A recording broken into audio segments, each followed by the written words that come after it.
yeah, the whole thing was just the weirdest thing you could possibly imagine. Like, it was a complete fever dream.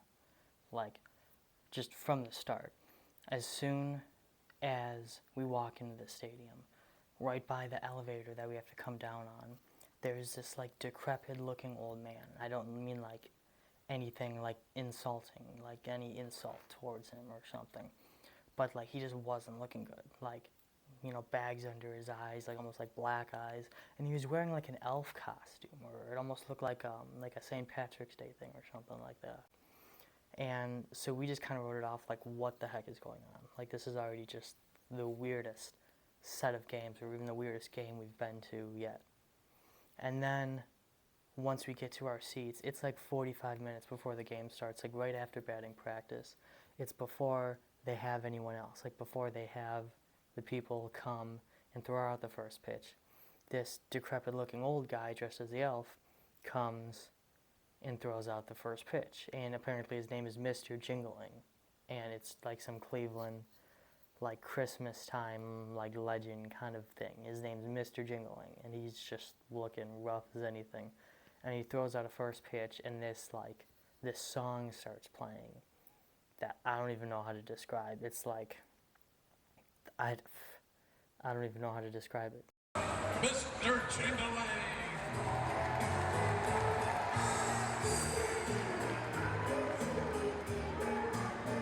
It's like this weird psychotic, like something you'd see on the Smiler roller coaster, or like on, like the It miniseries, like a Pennywise type of thing. And it was just the weirdest. Like, this dude just comes out of nowhere, nothing's going on.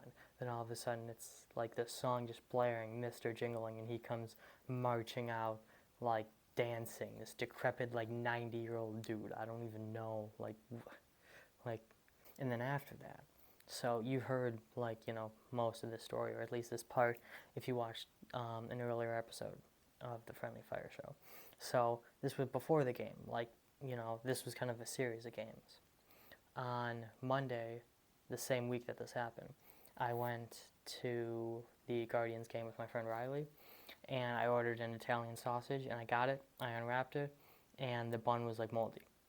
And so I got rid of the bun, ripped that part off, just got rid of the bun in whole, and just ate the Italian sausage.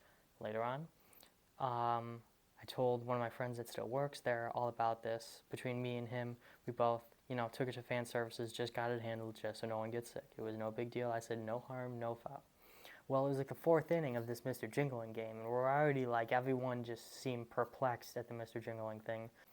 And then it gets even worse, because to go off that hot dog story in the fourth inning, it's Dollar Dog Night, right? So I go to get hot dogs, and there was just lines everywhere. It's the fourth inning. I expected them to already be out of the first round of hot dogs, so then all they do is make new ones, and then you just got to wait a little bit for them to basically, cart them up to the stands and then start serving them.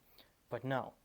Apparently, what happened, according to the woman working at the register, was they ran out of buns for the night because they just had to throw half their stock away after they did a whole like inventory of buns, because some of them went moldy, or like all that. They did a whole inventory of buns is all that I heard. And so at this point I'm like oh shit, like, because I just rung the bell. I just sounded off on, I think you guys have moldy buns, like at noon the day of this game. So I'm like, oh my god. And they were like, we're done with hot dogs for the night. Like, that's how bad it was. They were done with hot dogs for the night because they ran out of buns. So I'm like, oh god. And I go back to my seat, and I'm just like slouching down, like, oof. Because then I hear like people yelling, or getting all in the way, like, how are you out of hot dogs? How are you done? And I'm like, oh god, like, this isn't good. I'm like, oh, like, oof. And then just in the nick of time, as I feel like, well, no one's gonna know it's me, obviously, other than the fan services people. So hopefully they just don't tell anyone. But just in the nick of time, to distract everyone from the fact that there's no more hot dogs, we were sitting on like this kind of like walled out, it was like the second level, but it was only these sections of like 4 rows, 4 rows, 4 rows. There was nothing behind us. It was like just like cement walls. Like, I don't even know how to explain it, but it was like this weird like club section type of thing, like 4 rows, 4 rows, 4 rows, kind of going around half a perimeter up top, like away from like the rest of the upper bowl people. And right below us is that like standing room bar, like the corner, the standing room bar, where it's like $15 tickets. And we're looking, it kind of just caught our eye. We're just like looking over there. And this woman that apparently works there, she didn't look like how they all have those bags. I didn't think she was wearing one at first, but I guess she was. Like when I started videotaping, because she walked away and then came back like with a bag, and you can tell she worked there then. But regardless, she just starts walking around, and everyone that has, at first it was towers of cans stacked up, because it was also dollar beer night, but then it turned into just anyone who had like more than one can just like in front of them. She started walking around and just like throwing them or like pushing them, whether on the floor nicely for some of them, or like throwing them at people. Like there was a stack of them and she just like threw it at the people, and like stuff just started flying everywhere. So this woman's just going row to row to row and raging, and then she starts like yelling at kids for standing up. It was just like, I don't even know what was happening. She just starts like throwing beers at people. Like it was, and like I said, she worked there, so like I don't even know what was going on. It was like what, I don't even know what was going on. This woman just starts like raging, and then all the security guards are just kind of like watching her. And so we start videotaping, and everyone's like, "What the hell? Like what? Like what's happening?" This woman just started throwing beers at people. And then just to top the whole thing off, if that wasn't enough, it was a fireworks night, and they kind of shoot the fireworks off like at the end of the like parking garage, like the actual Guardians like parking garage, like the one connected to the stadium. And now this didn't happen in the stadium, I don't think, or if it did, it was on the lower level, or like the outside version of like right next to the parking deck, the outside portion of it. But apparently there was a dude that was committing arson, like to cars, like in Cleveland. And so they have this fireworks show, and some of them were going off low, but like I don't think, because you see like later we could see a video of like a guy lighting a car on fire. Like everyone says it was like an accident because something happened with the fireworks because it was nearby the stadium. But like this dude, it had to have been the dude in the video. Like we found it, and I'll add it in here later. But then this dude is just going around Cleveland lighting cars on fire. So like this whole night was just like a fever dream. Like, is this actually happening? Like this dude's just lighting cars on fire now, I guess.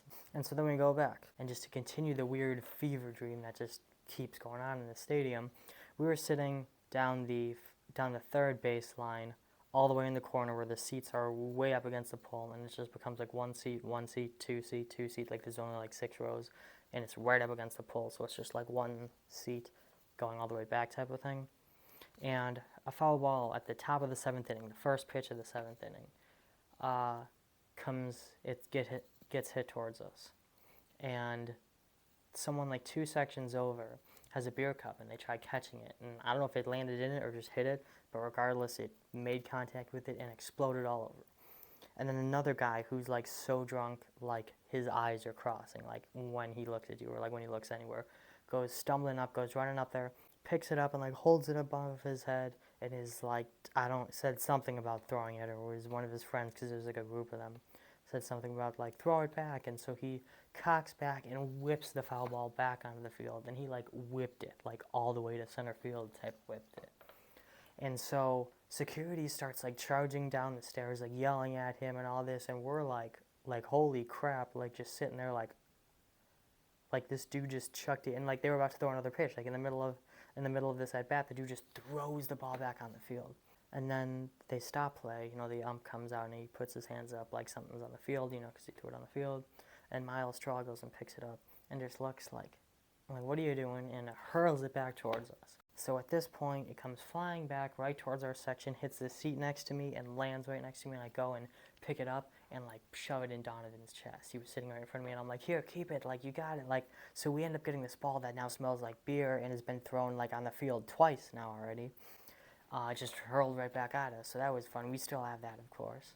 And then like right as this is ending, some woman starts like screaming about doing the wave, and is like looking at us, looking at everyone around us, and starts like screaming her head off, telling us to like, we have to do the wave, like as all this is happening. And then soon thereafter, the guy who threw the ball on the field ends up getting ejected from the park. Finally, security like actually came down and threw him out. Before, they're just yelling at him to like, stop, don't do that, sit down. But then they finally came out and kicked him out. And then there's this guy this just really weird guy, and he was all by himself. And we know he's by himself because he was talking to this group of like between 18 and 24. There was no way they were older than 24. Like they were young guys. And he was saying like who was traveling. I want to say like from New Jersey or something like that. I could be making that up though, but he was, traveling here from some other city, wherever he came from.